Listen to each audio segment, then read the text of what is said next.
It was a three-storied building. On the top floor was let's start from the bottom floor. From the bottom floor there was a lunch room, a huge lunch hall, and there were tables and benches where we all had lunch.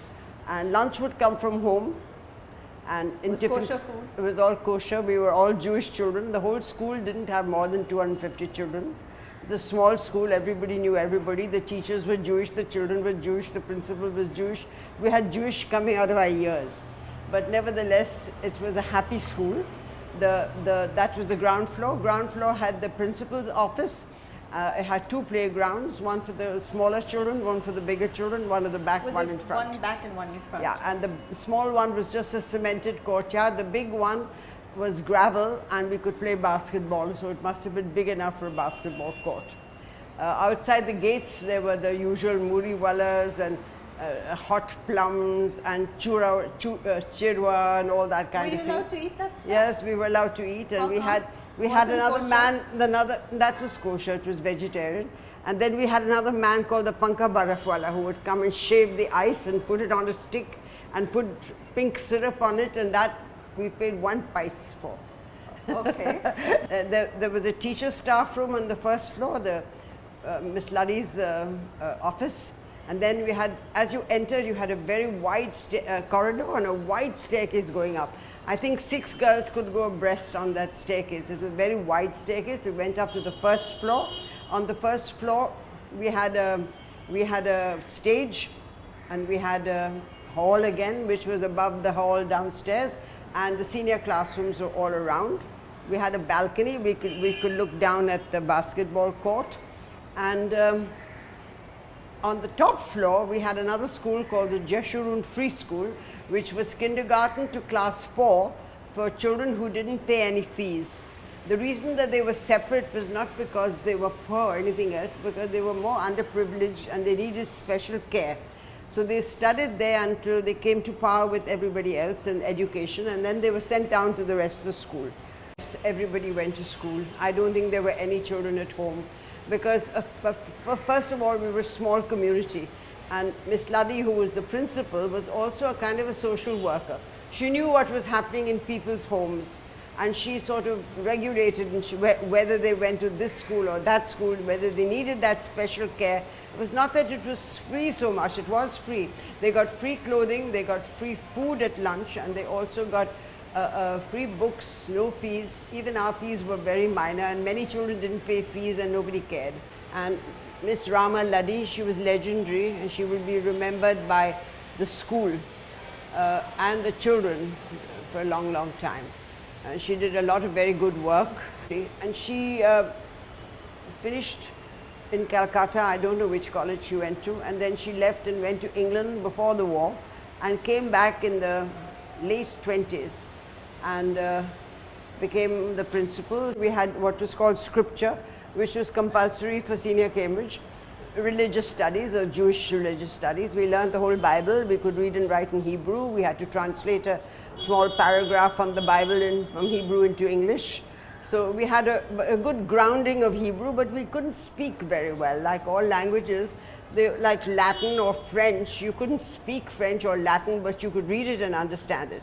That's how it was taught in those days. Well, the Jewish girls' school was for the rest, all of us who were from middle class, and some of the upper class children came there, upper class men who were wealthier, because they wanted a Jewish atmosphere. But otherwise, the majority of the wealthier children went to Loreto House.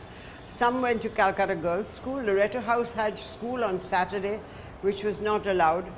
So, and St. Xavier's, so the boys went to St. Xavier's. But I remember one boy going to St. Xavier's, and he used to not go to school on Saturday, and he hated Sundays because he had to make up all his work on Sundays.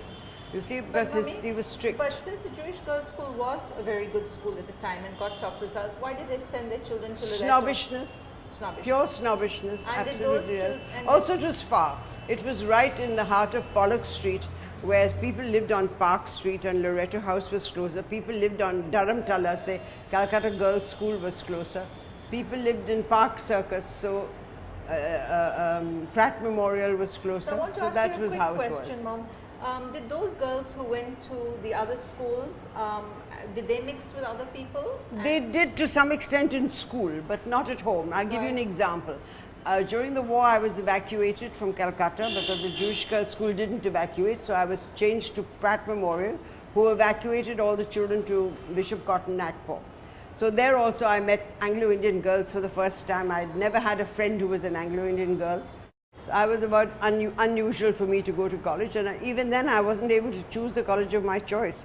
She sent me to Lady Irwin Delhi because Hannah Sen was she was the director of the college. Not that she ever saw me, but the point is she felt I was safe because there was some Jewish person there who would see to my welfare, as it were, in her head. It was not so, but that's what she did. I would prefer to go to Miranda House, which was my choice, or Lucknow, Isabella Thoburn, but she wouldn't let me. Okay, so most of the girls... And certainly not presidency. So, yes. Why? Because in the old days, in the last of the last century and the early part of the 20th century, 2-3 girls who went to presidency were rich girls, and they all married out. 2 married Bengalis and 1 married a Muslim, and after that no girls were sent to presidency college lest they got married out. That was the thing. You go to presidency, you forget your daughter will marry somebody and you'll never see her again. Okay. So that was the way we were brought up. We had very, very insular. Okay. So, Mommy, anything else you think we need to know about the old Jewish girls' school? The teachers? Tell us about we had teachers. Very good. We had mostly Jewish teachers. The music teacher was an Anglo-Indian lady, Mrs. DeFoltz. And before that there was a black lady, very sweet American. I don't know, she was from African American. Wow. I don't know, she came, she was a very sweet teacher. She was very good in music, and later on Mrs. DeFoltz came. And then we had a gym teacher who was an Anglo-Indian, and a few others, maybe a couple of kindergarten teachers were Anglo-Indian, otherwise mostly Jewish. And Miss Masler was in the kindergarten, very good teacher. My own mother was a teacher there as well. Not in my time, before. Then we had Miss Eni and all Jewish teachers. And where was it Scripture. They were all trained with Senior Cambridge, and TTC was most of them did BA and TTC. And where did they do their BA? Usually TTC was done in Darjeeling, in a place called I think Guthol's, or one of the schools there in Darjeeling offered the TTC course. How long was it? 1 year. It's a 1 year course. So they'd get the training and come back. They would get their training and come back.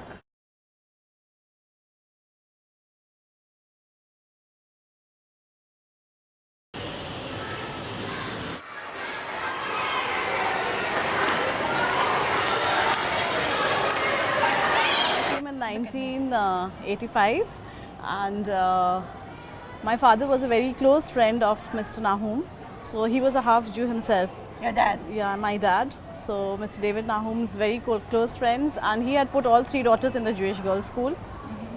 So we love the school. I've been a student of this school, and I just went out to college, and I've been teaching here for the past 13 years.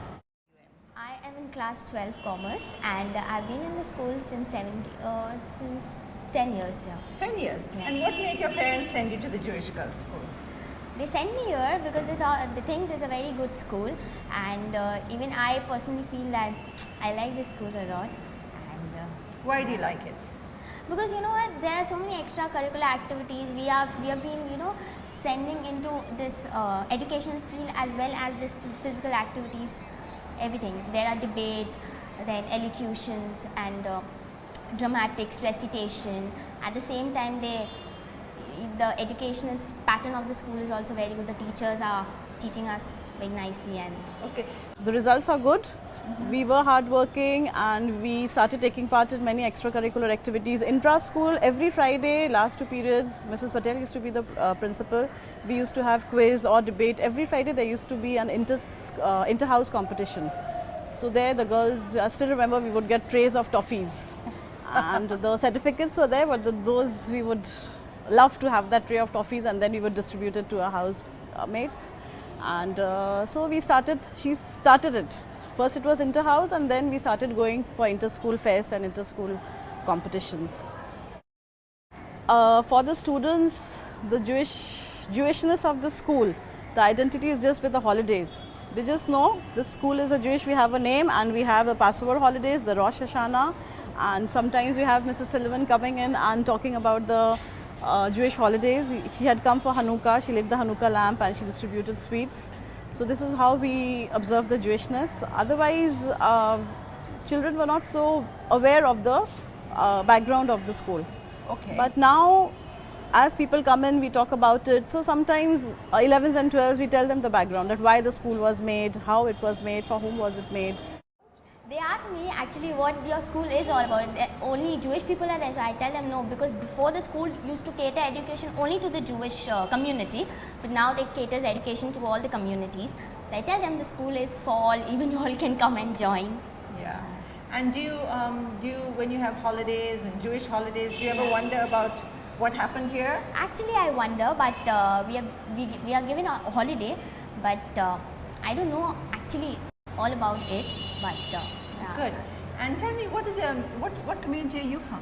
I belong to a Sindhi community. The Sindhi communities, do they come? Do they mostly come from the neighborhood or? Yeah, actually, the school is basically filled with 90% population of the school is Muslim, because the whole area, Park Street and everything, they have their homes nearby. So, yeah, all this actually is a Muslim A neighborhood. Yeah. Yeah.